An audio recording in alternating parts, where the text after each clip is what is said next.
we now move to chapter number 5, where we talk of etiquette.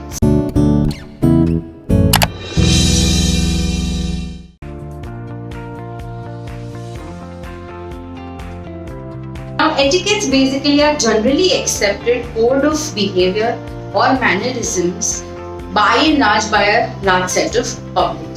How do you behave when you are in public places using devices or having meals or using the internet? Can talk about how you are as a person. So the very first etiquette that we have to understand or we need to learn is from the point of view of office. What are the office etiquettes? As an employee, how you should behave or conduct the best way so that you are always in the good books, you are always considered to be a positive person, a pleasing personality by most of your office members. For that, let's look at the various etiquettes that one needs to follow when they are in the office premises. So first and foremost, you should be well dressed, you should be very punctual, you should be very well groomed. In terms of well dressed and well groomed, when I talk of well dressed, it means when you're going to office, wear iron clothes. You can't wear crumpled clothes and go to office. You can't wear fancy, sleazy numbers or flashy colors and go to office. Subtle colors, whether you are a boy or whether you are a girl. You are a girl, and you should avoid wearing light colors, right? Maybe that can give you the wrong body shape, or the way people look at you could be wrong.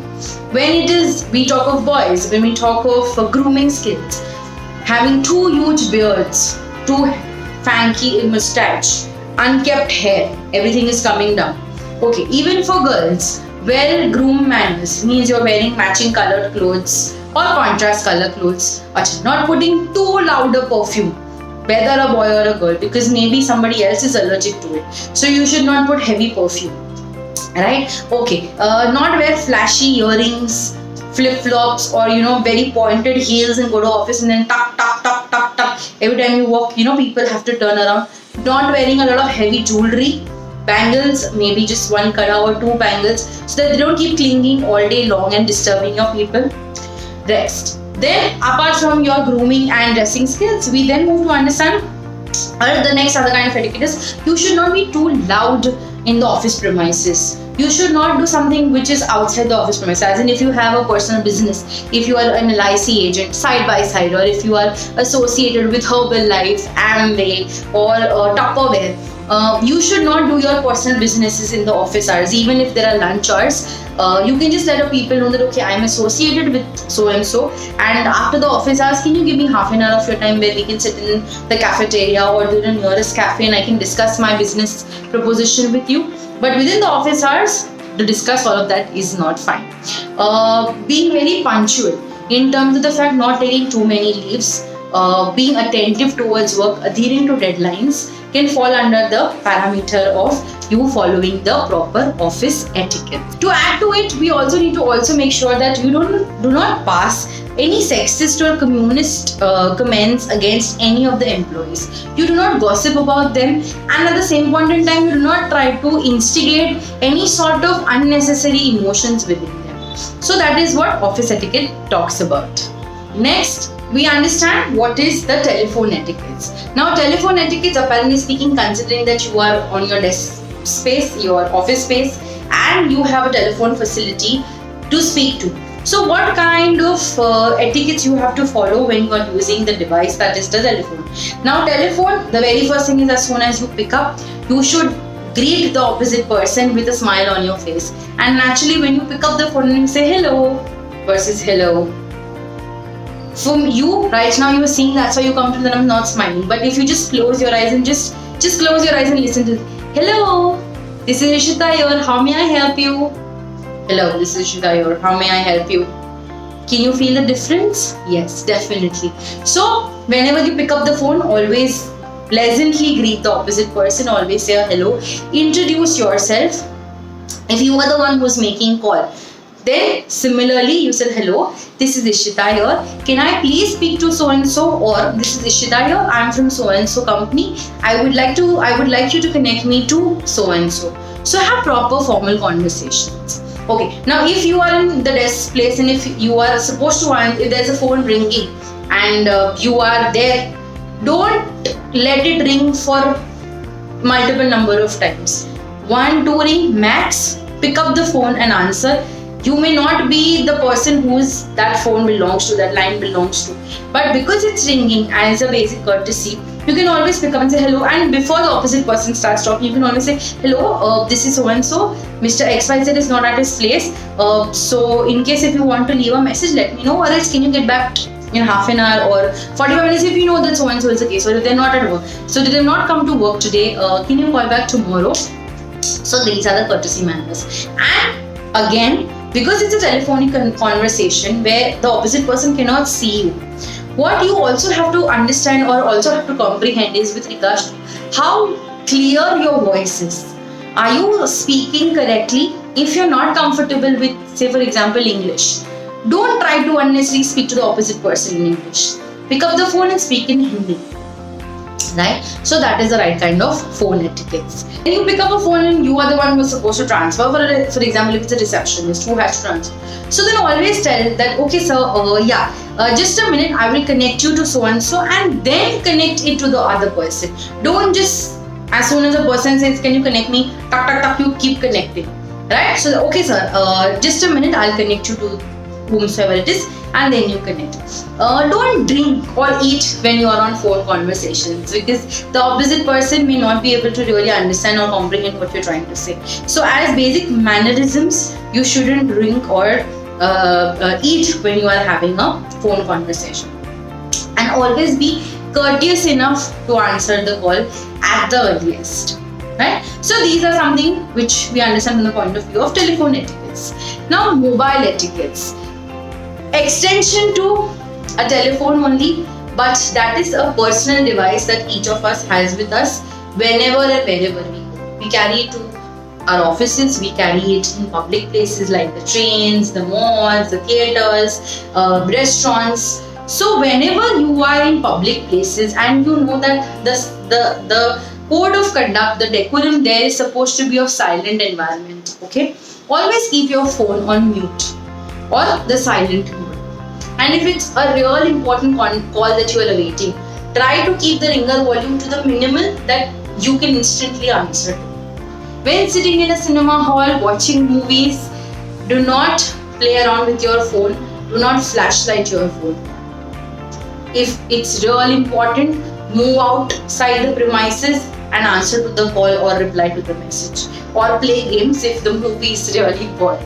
But do not trouble the other seaters, the other audiences by flashing off light on your phone. Again, always reply as soon as possible to somebody's text message or WhatsApp messages. Of course, one internet app that we have, whether it is Instagram, whether it is WhatsApp, whether it is connecting through the LinkedIn chat boxes, or basic plain SMSs. Avoid latency. So the time between receiving and sending a message. Somebody send me, hey, hi, how are you? And after 3 days I'll reply, I'm fine, how are you? So that is the concept of latency. So avoid the concept of latency, avoid giving late replies. Make it within a span of few minutes to a maximum an hour to be able to communicate to them. In case if you're not able to pick up somebody's call because you are in a meeting or held up with some other important work, always drop a message, hey, I am busy, I will get back to you later. Don't let the phone just keep ringing, thinking that the opposite person will understand that you're busy and that's why he's not answering the call. Not a courteous parameter or not a courteous way of dealing with your mobile phones. Do not keep fancy ringtones, right?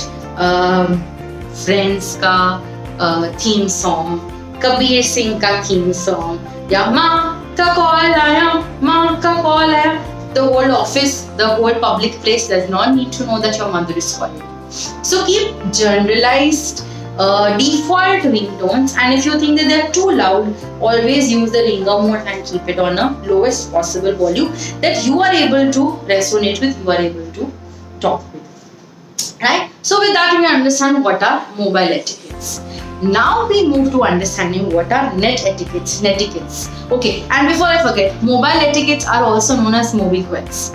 Okay, then we move to the internet etiquettes or the netiquettes, because we use the internet net word, so it is netiquettes. Now when you are online, when you are seeing somebody's post, whether an office premises, first and foremost, office premises do not use internet.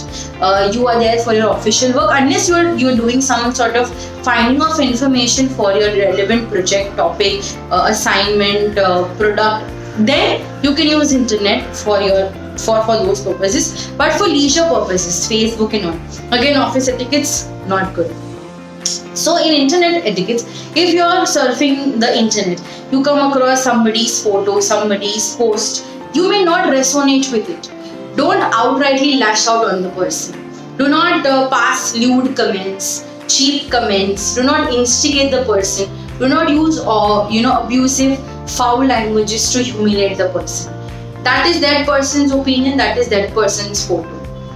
Acha, the other way around. Do not pass it even if the person is not partial. Say for example, you have a grudge against somebody. Don't use social media or internet to defame the person or tarnish somebody's image. Using of vulgar words, posting bad, nude, mocked photos of friends just to remove some sort of rivalry, not a good etiquette.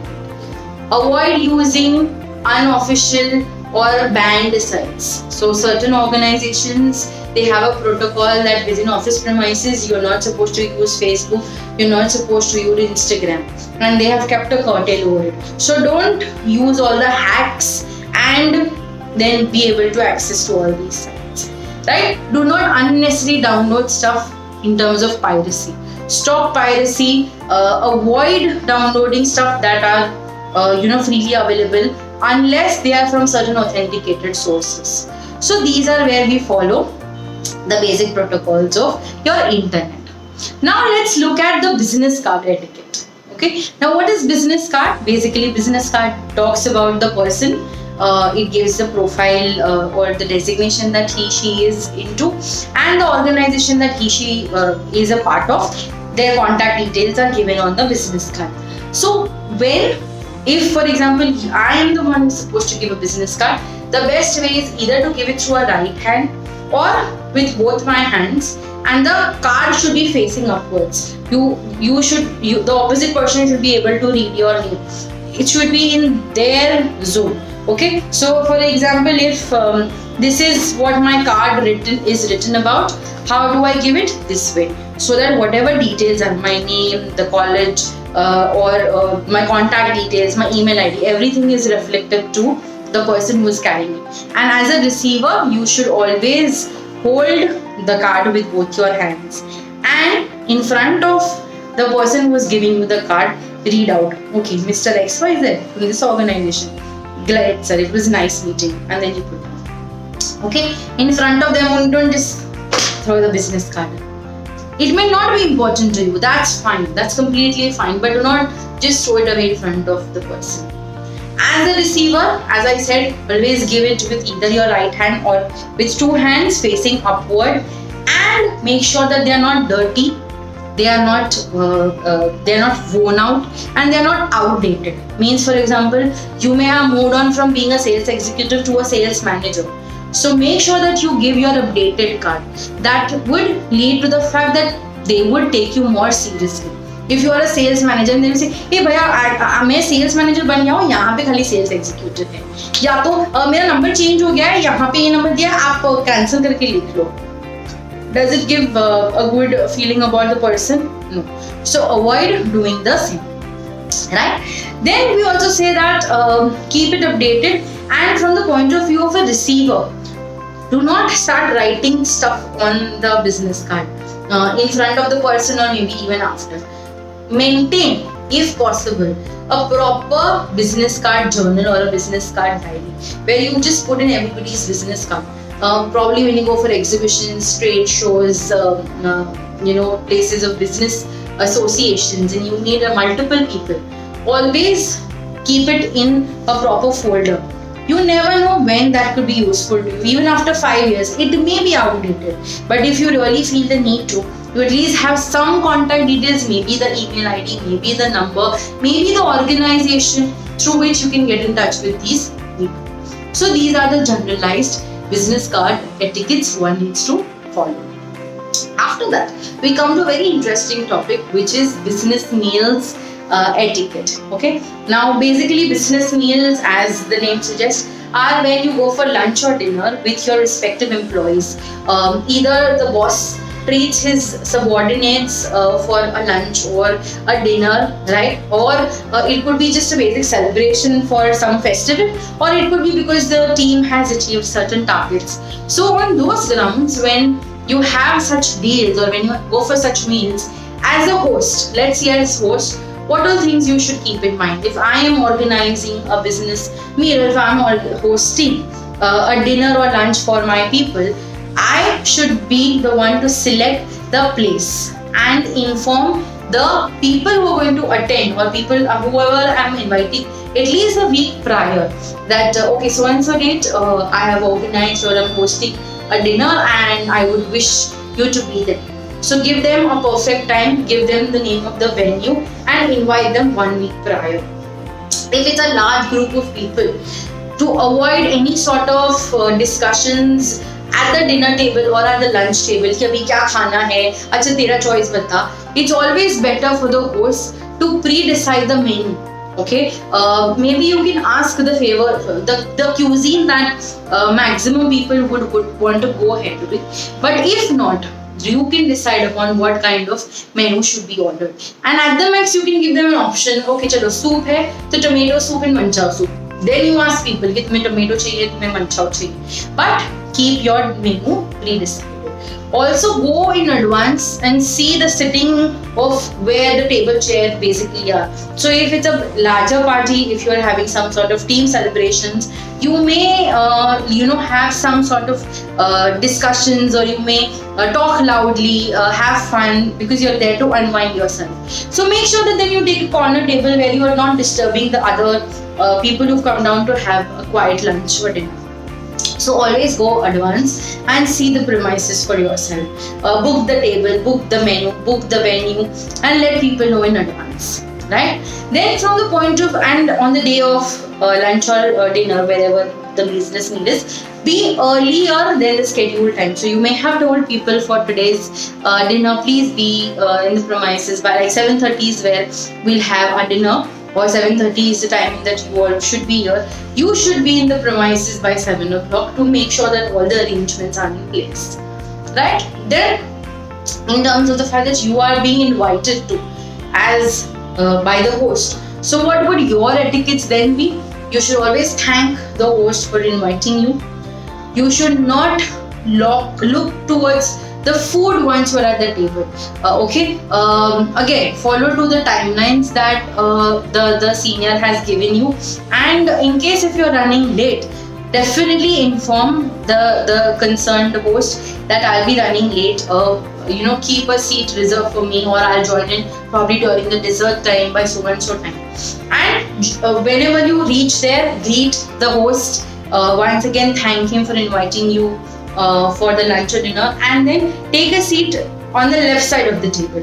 Don't just go to the vacant seat or sit exactly next to it. So understand the hierarchy, if at all they have to follow, and sit on the left side of the table, from the left side of the table. Also, in terms of your eating habits, use your cutlery or crockery in the right manner. In the wine glass, you cannot have water. In the water glass, you can't have any other drinks. There are designated glasses available for the same. Water plate system. We Indians have a habit of, keeping the small plate on the side and the bigger plate on our left hand side, which is vis-a-vis as to what the Western people have taught us. They keep the bigger plate here and the water plate this side. Apparently to them, the eating habit, if you even go to see, is you take the bread, you dip it in the vegetable and you eat. So it kind of happens smoothly, 1, 2 and 3. Versus how we Indians do, we pick up here, we go here and we put it here. Very slight of a difference will be felt if you try what I'm trying to say. Pick up from the left, go to your right and put it in your mouth. it kind of feels like a seamless activity. Versus pick up from your right, go to the left, and then put it in your mouth.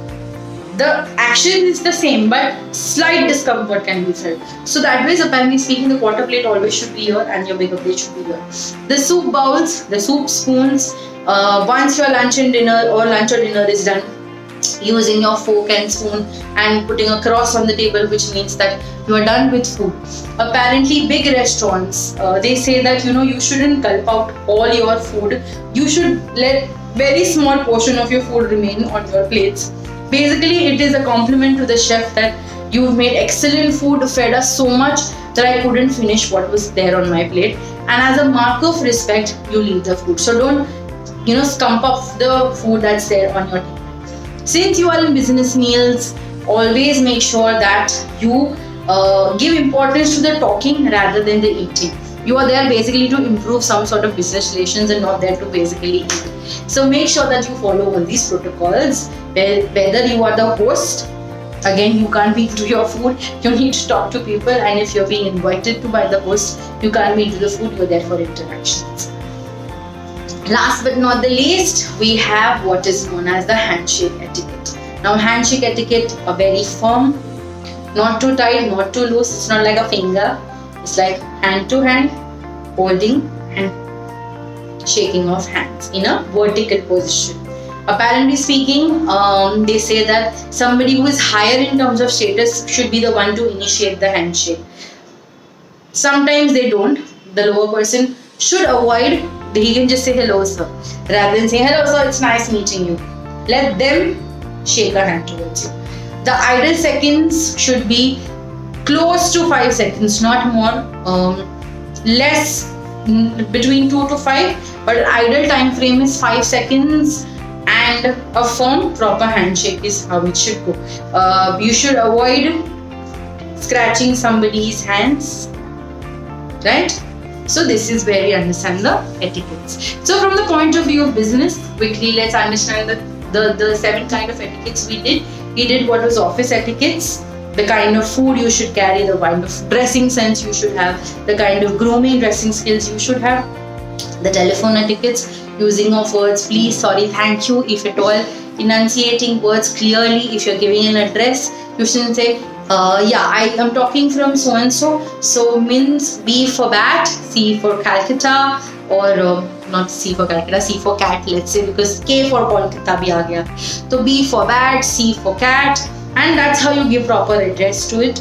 After telephone etiquettes, then we move down to mobile etiquettes, using of your mobile phones in personal premises, and the concept of latency.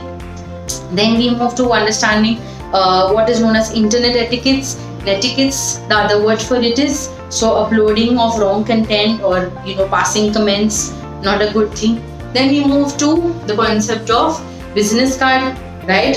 How do you give it? Facing upwards, with a smile on the face, not torn, worn out, dirty, but updated, fresh ones. And as a receiver, you also accept it graciously in front of them. You just read for a second, you just probably read out the name and keep it properly, not just scatter it here or there. Then we move to business meal etiquettes from the host perspective and from the receiver, the ones who receive an invitation for it. And last but not the least, the handshake etiquettes. With this, we finish off the chapter.